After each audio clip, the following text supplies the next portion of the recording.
Okay guys, so kita berteduh kat sini dulu guys. Okay. Alright.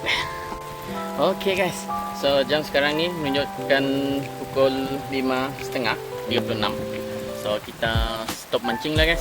Lagipun hujan guys, saya tengok hujan dari sana tadi guys. Saya ingat dia tak sampai sini, sekali tengok sampai juga dia guys kat sini. So kita berteduh sekejap guys. Nasib kat sini ada satu tempat ni, macam bekas tempat orang lah. So sementara hujan kita berteduh dulu, nanti baru kita panggil Udin ambil kita balik lah. So kita relax santai-santai kat sini dulu guys.